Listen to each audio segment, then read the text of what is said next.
You set an alarm for 20 minutes. You close your eyes. And the next thing you know, it's dark outside. Your mouth is dry. You feel like you've been hit by a truck, and somehow it's 7 p.m. on a Tuesday. Sound familiar? We've all been there. But here's the thing. Some people nap every single day and wake up feeling like absolute superheroes. So what's the real story? Is afternoon napping secretly destroying your health, or is it one of the best things you can do for your body and brain? Today, science is going to settle this once and for all. Let's start with something most people don't realize. Human beings are not naturally wired to stay awake for 16 hours straight. Researchers who study sleep patterns across different cultures have discovered that the urge to nap in the early afternoon is not laziness. It is biology.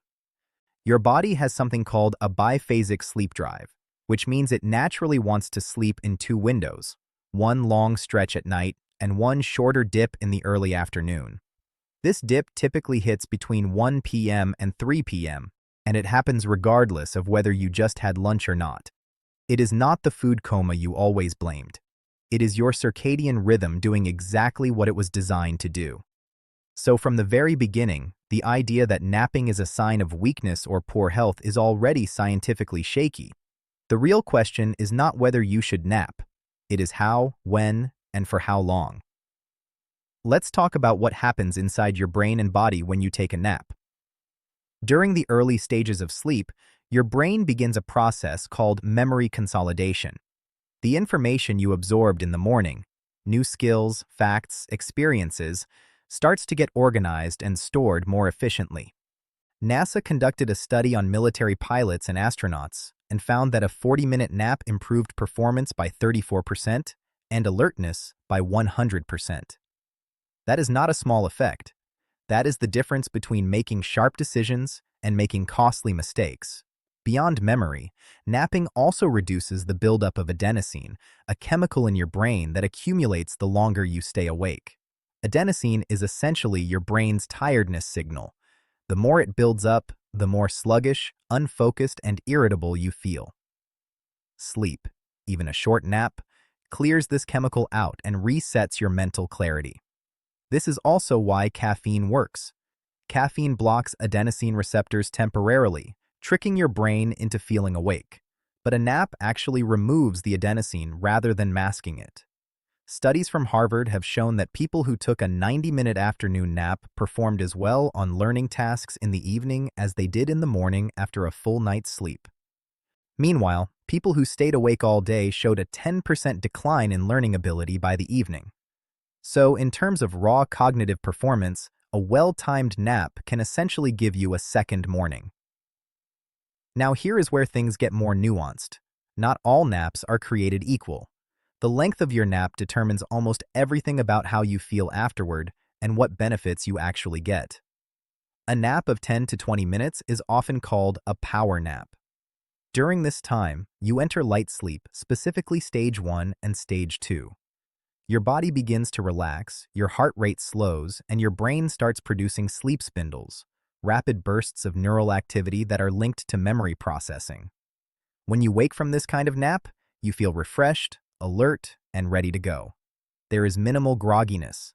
This is the sweet spot for most people who want a midday boost. A nap of around 30 to 60 minutes gets you into deeper, slow-wave sleep. This is where real physical restoration happens. Your body repairs tissues, strengthens the immune system, and releases growth hormone. However, waking up from this depth of sleep often triggers something called sleep inertia. That horrible, foggy, disoriented feeling where you don't know what year it is or whether you are a person. Sleep inertia can last anywhere from a few minutes to half an hour, which is why many people feel worse after a longer nap than they did before they took it. A full 90-minute nap completes one entire sleep cycle, including REM sleep. REM sleep is critical for emotional processing, creativity, and long-term memory consolidation.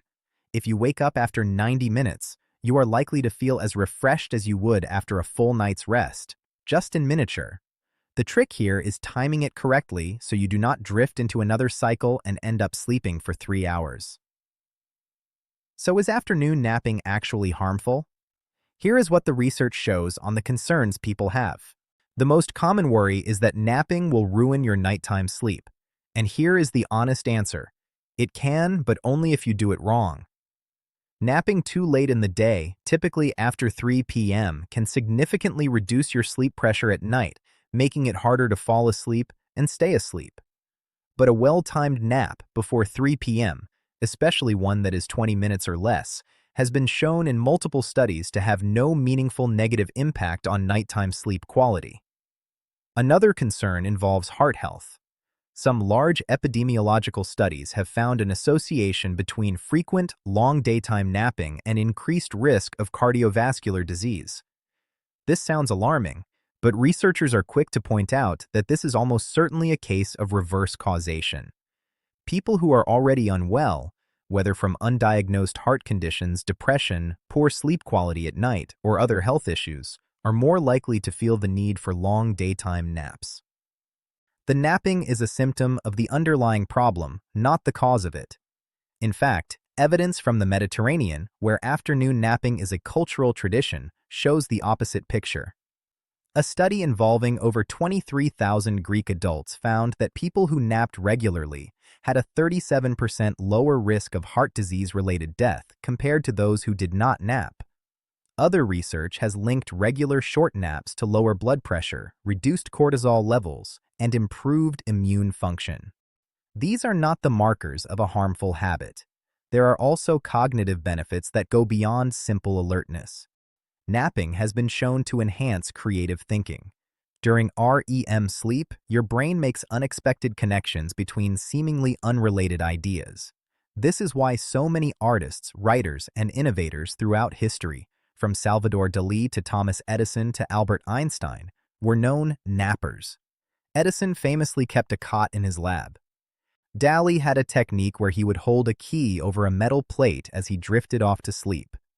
The moment he crossed into deep sleep, the key would drop, the clatter would wake him, and he would immediately capture the hypnagogic visions, the half-dream images, that he believed sparked his most iconic paintings. These people were not being lazy.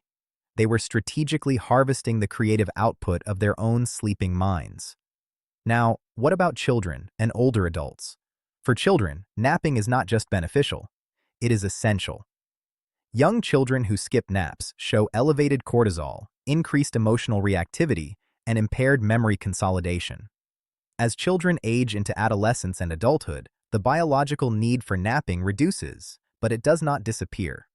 For older adults, napping often increases because nighttime sleep becomes more fragmented.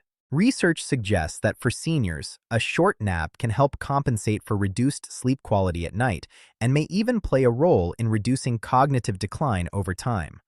What is the practical takeaway from all of this?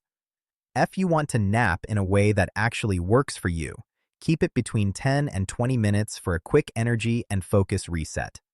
Nap before 3 p.m. to avoid interfering with your nighttime sleep. If you have the time and flexibility, a full 90-minute nap can provide deeper restoration and a genuine creativity boost. Try what some sleep scientists call a nap-a-ccino. Drink a cup of coffee right before your nap.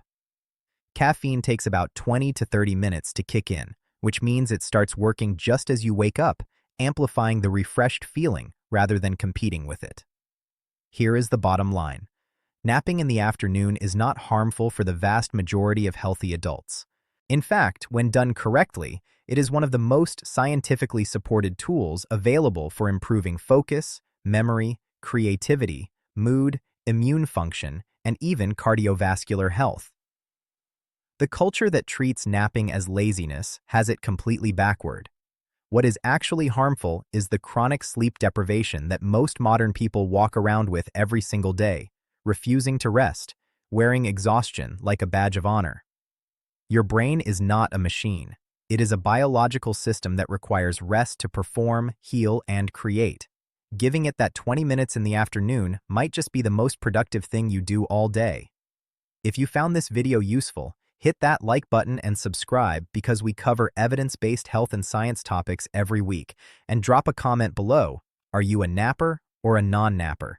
Let's find out where this community stands.